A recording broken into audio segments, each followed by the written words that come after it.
Witamy. 7 dni z życia kierowcy na emeryturze. Jedziemy do Chicago na zlot samochodów PRL-owskich po drodze. No ale jedziemy nienerwowo. 3 dni w tamtą stronę, 3 dni z powrotem i 2 dni w Chicago.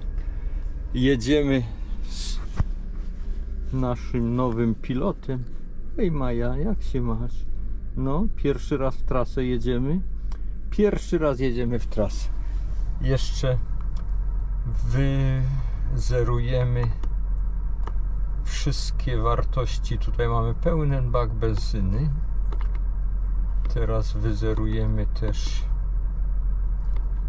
czekajcie, tryb 1. Tryb 1 też wyzerujemy. Wszystko jest wyzerowane.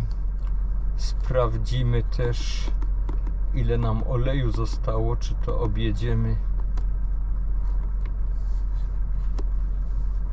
Maintenance 40% oleju. No to jeszcze spokojnie. Ciśnienie powietrza w oponach mniej więcej się zgadza, więc możemy ruszać w drogę.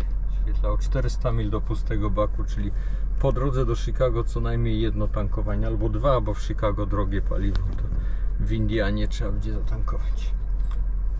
I komputer gotowy, żeby włączyć transmisję live.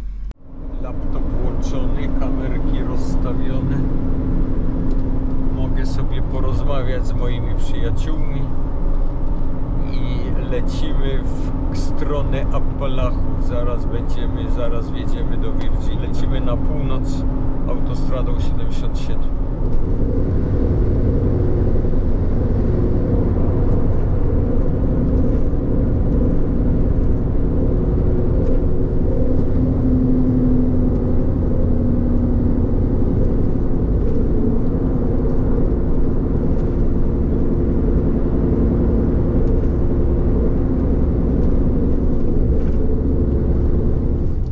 Jesteśmy na miejscu. Gdzieś tutaj moi gospodarze mieszkają. Jakiś ptak szedł po ulicy, ale wyfrunął. Już się przestraszyłem, że go przejechałem. Powiedzieli mi, że jak ich nie będzie w domu, to żeby zaparkować koło ich kamperka. No ale miejscóweczka będzie fajna. Cisza, spokój, ogrody, jakiś lasek. Tu skręcamy w prawo i tu w prawo.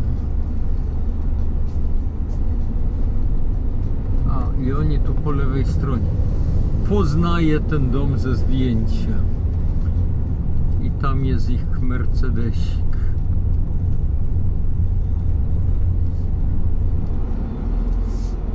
To Winnebago. To nie samoróbka. Rewel Winnebago.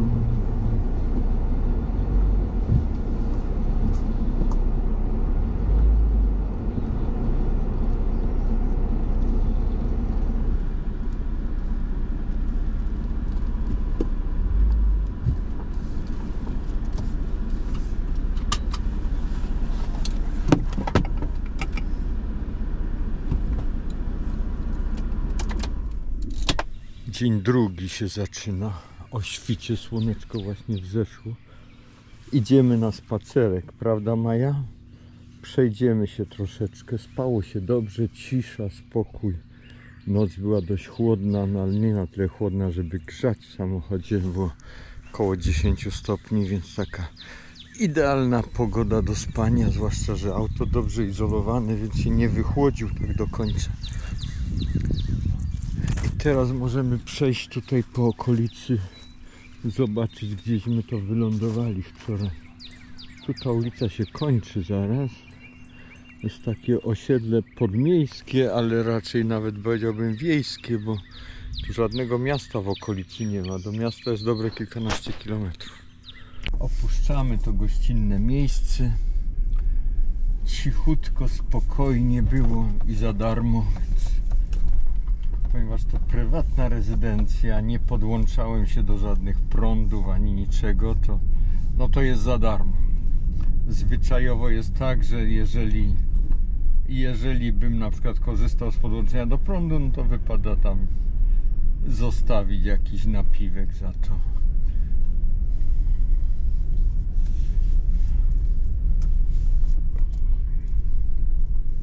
Natomiast jutro będzie gdzieś tam na farmie i tam już się pan przygadywał o jakieś kompensatę z $10 trzeba będzie zostawić za przygotowanie miejsca do parkowania. Nie wiem, co on ma na myśli, co on tam chce przygotowywać.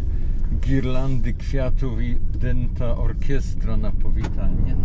Tu wam chciałem pokazać inną Amerykę. Znaczy coś, co ja pokazuję często, tylko to w jaki sposób to nie dociera do wielu ludzi, że w Ameryce nie każdy jest milionerem. Tu jest takie osiedle domów na kołach, mobile homes. Popatrzcie, jakie ono jest duże. Ludzie mieszkają w takich domkach, one są dość duże, bo one z reguły taki standardowy, niektóre są większe, niektóre mniejsze, ale taki standardowy wymiar to jest 14 na 70 stóp, czyli 20 metrów na 4 metry, 80 metrów kwadratowych. Aczkolwiek niektóre są mniejsze, niektóre są podwójnej szerokości, więc mają i po 100 kilkadziesiąt, a tutaj nie widzę tych podwójnej szerokości. No ale patrzcie, jak to biednie wygląda, w sensie takim, takie domy się starzeją tak jak samochody, w przeciwieństwie do normalnego budynku, którego wartość z czasem rośnie, to te mobile homes, one z czasem się rozpadają ze starości, bo to jest dość dziadowsko konstruowane. Tu ciekawy samochód. Ten czerwony to była Honda Civic del Sol. Taki dwuosobowy, sportowy. Bardzo fajny samochodzik. Bardzo mało już ich widać. No ale widzicie, że to nie jest willowa dzielnica w Hollywood. Tutaj private property znak i dalej chyba nie można wjeżdżać, bo to już jest chyba koniec tych domów, które są używane. Tu już jakieś, kiedyś pewnie tych domów było więcej. Widzicie, że jest ileś przygotowanych stanowisk, w razie czego można to osiedle rozbudowywać, rozszerzać. A my stąd wyjeżdżamy. Skoro to już koniec osiedla, to jedziemy z powrotem.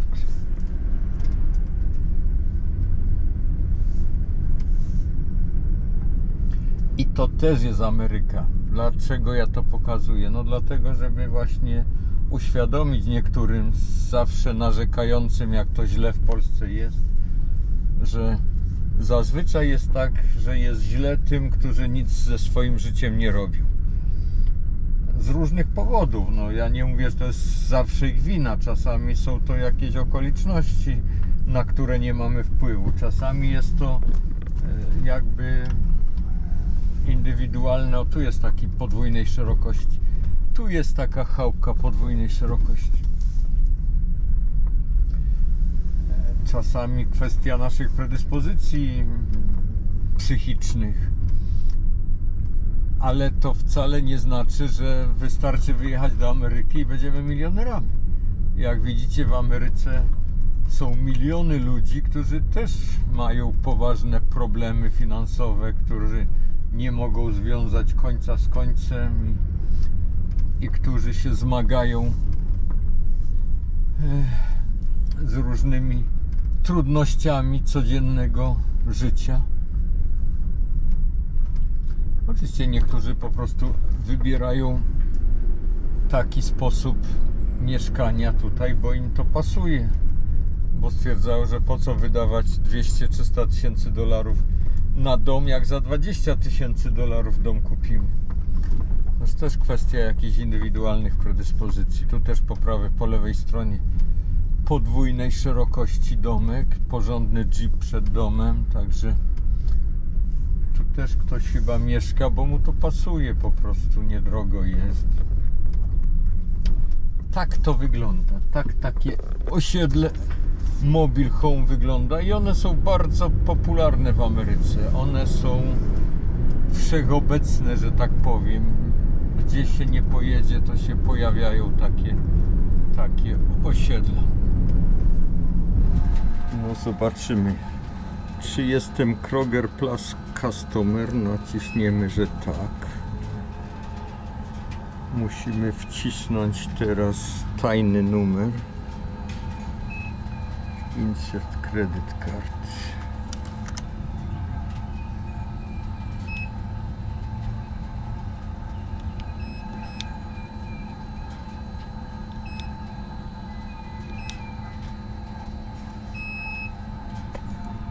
Spadło na 2,59. Udało się. 27 galonów, $70.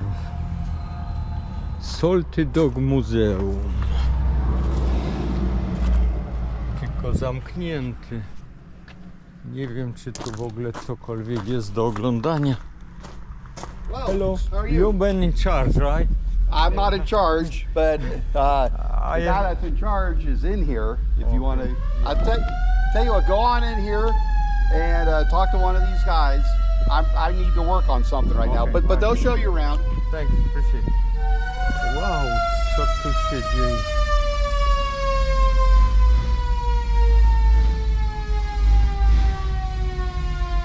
Tu mamy strażacki pojazd. O, jakie piękne maszyny. No piękne są i Seagrace.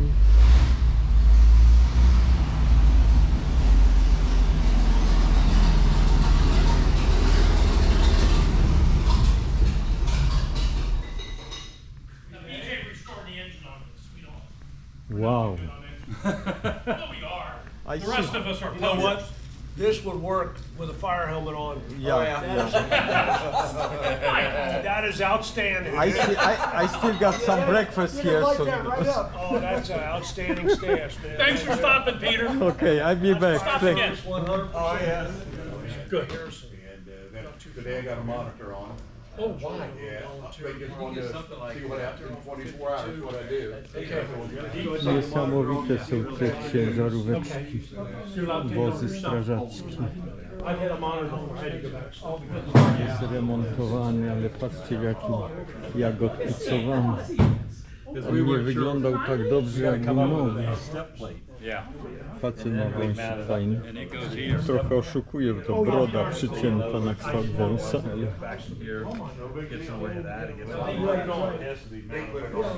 Drabina nawet jest pociągnięta jakąś bejcą na ciemno zrobiona. Tu bosaki u góry, znaczy haki, żeby zamocować.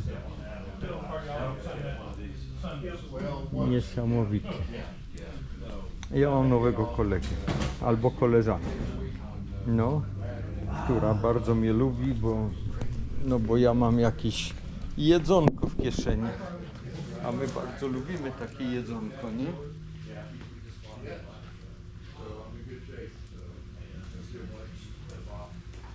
Nie ma już więcej.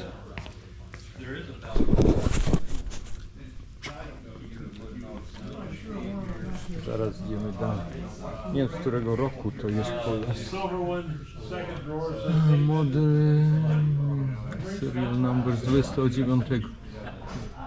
Tu są prawdziwe klasyki strażackie, no. Niesamowity.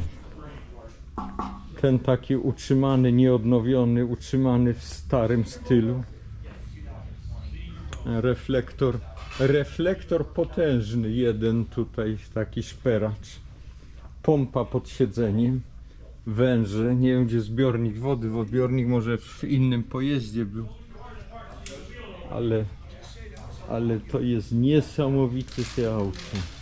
Natomiast tego mamy już opisanego i to jest General Monarch, 6-cylindrowy silnik Buda. Ukończona renowacja w 2018 roku.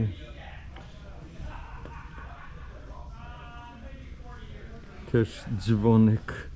Dzwonek. Ciekaw jestem, czy można sobie zadzwonić. Dzwonek przywiązany, ale o, tu się ciągnie. O, dzwoni.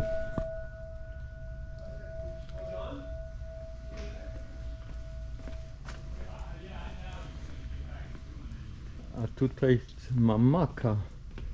Bulldoga z maka na masce. Chyba że ta firma miała podobny znaczek. Tutaj też pojazd z 26 Maxim model M3. A tu mamy już prawdziwego maka. Cincinnati Fire Muzeum. Ten już prawie że współczesny. Tu już jest prawie jak w normalnym samochodzie. Nawet manometry ma firmy Mac.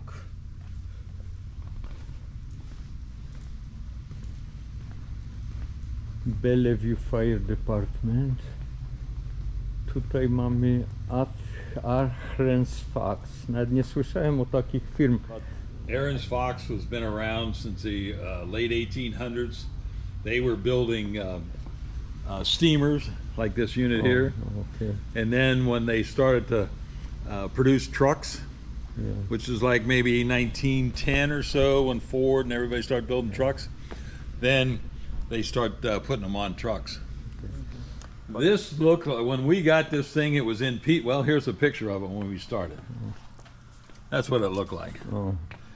It didn't, there wasn't much left of it. No, the engine came separately. We brought it out of Chicago, and we had to put the whole thing together. It took us probably 2 years to get all the parts and get everything together, make parts. It was still relatively quickly. That's a 1100 cubic inch engine, 6-cylinder, puts out about 150 horsepower. Yeah. It's amazing. It is amazing. Can I ring the bell? Yes, sure. Wow.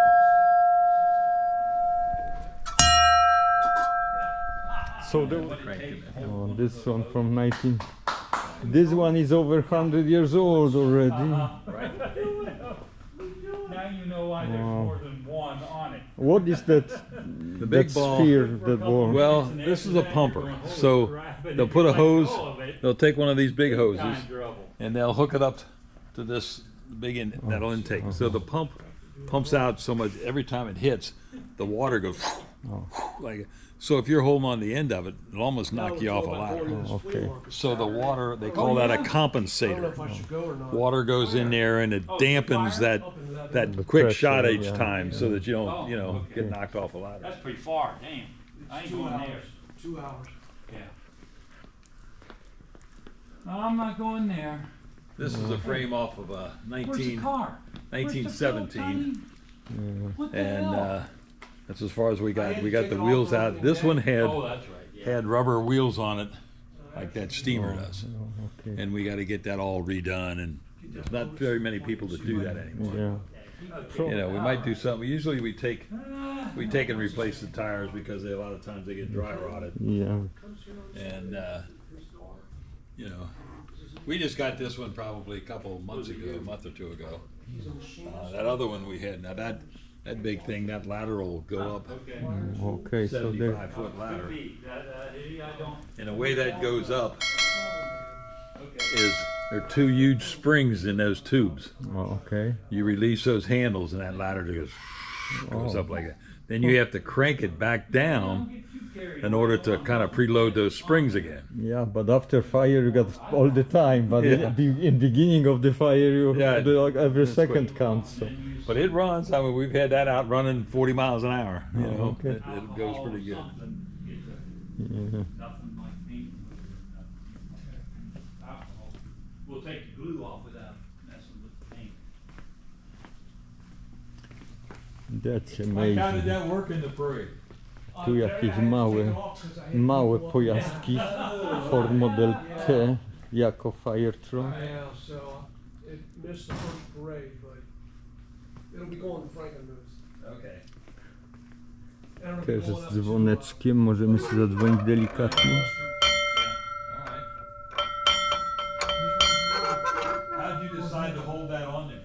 Co, chciałaś jeszcze coś? Jeszcze coś myślisz, że dostaniesz?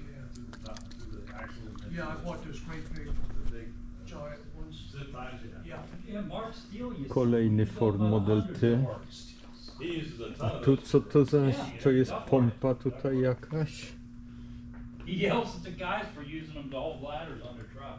This They're particular like a buck and a unit, half a piece. it's an old unit, and you can see that it used to be horse-drawn. O, okej. Okay, so that's why I say when they came out with the trucks, see, you can see right here, this whole thing was on this part in the motor was on a trailer. They took it all off the trailer and mounted it on the truck. Okay. So this is the pump for That's all the pump. This whole back end is the pump, pumps out water, and then you got your engine up in So the front. brake part of it was fun, Mike. But this,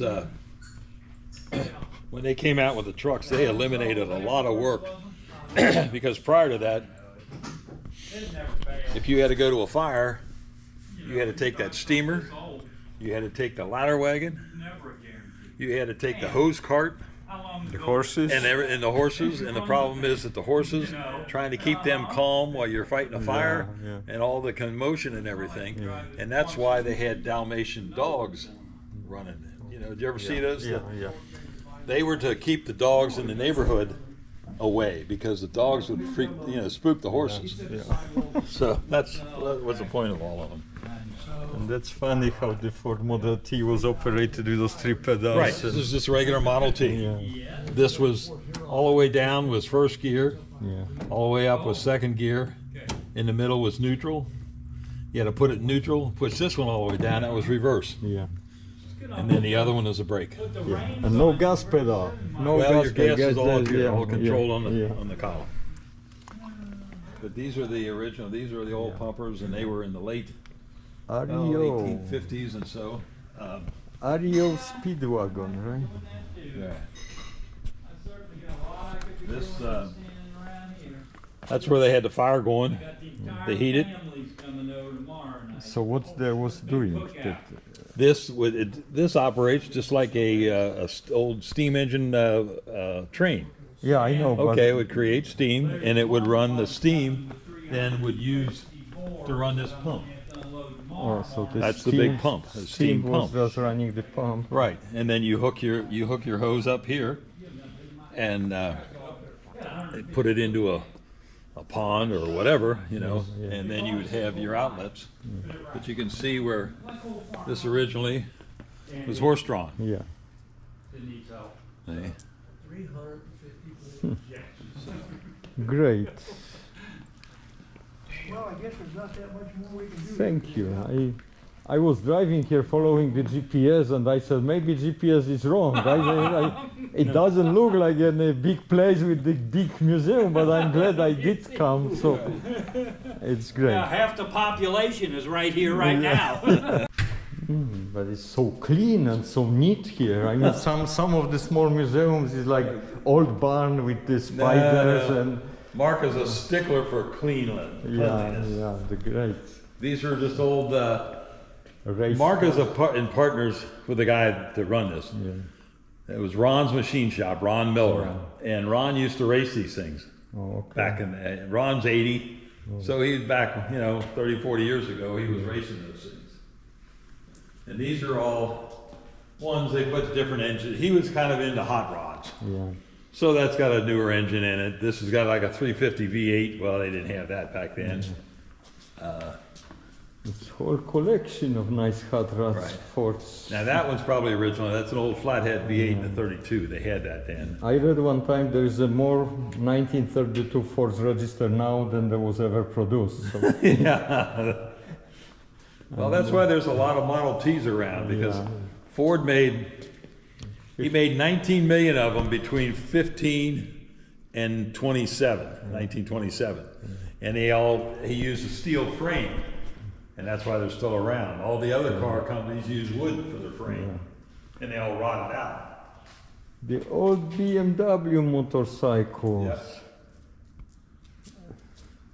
BMW, there's a Triumph and then an Indian. Indian. Indian, the Triumph, beautiful. And the camper, something I'm into it. I could pull trailer like this. I got 51 Cadillac, so this camper will goes with that 51 Cadillac pretty neatly. There's still a company that makes these things. Yeah. Little wooden ones like that? Yeah. Ford Model A, czyli next one after the Model T. Well, Henry Ford, if you ever read a book about Henry Ford, he was a real bastard. He was a genius, he was a genius, bastard. but he was really rough. Yeah. I mean, he didn't like his one son, Etzel, and he sent his henchmen out to break up the union bid. Yeah. And then his wife said, "If you don't put a union in, I'm going to sell all my stock." And that's when he said, "Okay, you know." So he changed his mind. But it sounded like, on one hand, he was paying very well, as it's $5 per day. On other, there were so many people willing to get that job that he used his own police to throw water at him in the winter. So get rid of them. Here's a truck. What they did here is you would take this whole back end piece off. See this whole thing here, this whole trunk? Yeah. And you could go to Sears Roebuck, which was a big department store. Yeah, I remember Sears. You could buy this wooden pieces and make it a pickup truck. Yeah. Okay. Well, there's not too many Kmart's. Sears Roebuck is pretty much out. Yeah. Kmart's pretty well out. Yeah. You know, they're... Walmart took over everybody. Walmart took it over. Walmart, Lowe's, Home Depot, and those places have all pretty much taken over. What is that? This Model T2? Why got the wheels? These were the older models, and they were called, this was the brass era cars, when all the trim was brass and stuff. Yeah. And this was the late 1800s. Yeah, but the wheels were, got different wheels. Those are wooden wheels, right? And this is got like... Well, Ford had the, or some of them, this was a Ford. Some of the touring ones had the wire wheels to them, you know, the more. Then this is a particular one. The Amish people redo the wheels. They make buggies, you know, you know who the Amish are. Yeah. Well, they make buggies, so we take these wheels up to them and they make new wheels for us. Okay. But, yeah. This 911, ooh. Wonderful, beautiful, beautiful collection. Yeah. Touring car, and this closed body. What is this? This is Model A or 32? Or? That one's been kind of rehabbed a little bit. Here's one you've probably never seen. 1902. Wow. This is a 1902 Holzman, and that's what looks like. It looks like a doctor's buggy from the old westerns where you just had a little horse, and that's you had this in there. Well, they have a. I don't know if you can see it. Let's see if I can get that up there. So this is original car, right? Not. See, you got a little 12-cylinder, or I'm sorry, 2-cylinder, 12-horsepower motor under there. Oh. But it is gas motor, right? Not the electric motor. No, it's gasoline motor. And you steer it with this. Got a throttle that's right here, like a motorcycle. Yeah. Thing will run maybe 15 miles an hour. And it's original. It's not remake. It's not copy. It's the original vehicle. Yes, this is all original. You know, it's amazing. It's amazing collection, and they all from the same era, more or less.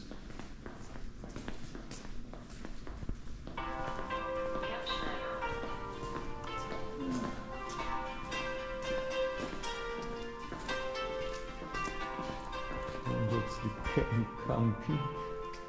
camping site.